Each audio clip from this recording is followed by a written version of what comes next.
Gabayan niyo po ako sa Genesis 1:11. Pakibasa po. Basa. Basa.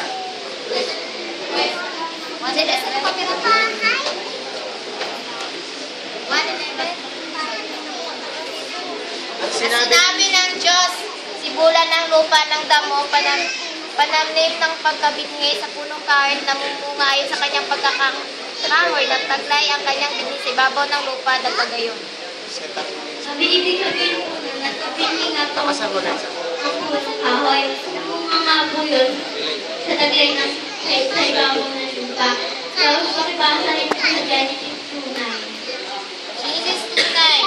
At pinatuloy. Naglapit po ng Panginoon Diyos sa lupa ang lahat ng punong kahoy na kakalugod sa paningin at mabuting kanin, gayon din ang punong kahoy ng buhay na sa gitna ng halamanan at ang punong kahoy na makilala na mabuting masama.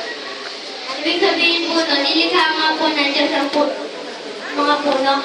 Pero po yung isang pinagbabawal nga po yung yung knowledge and good and evil. Nasa gitna nga po yung halamanan. Makikilala nga po natin yung mabuti at masama.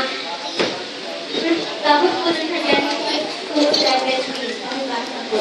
Genesis 2:17. 2:17. But of the tree of the knowledge and 2:17. Tatapos sa kain ng pagkakilala ng mabuti at masama ay huwag kang kakanin. Sapagkat sa araw na ikaw ay kumain niya ay walang pagsalang mamamatay ka.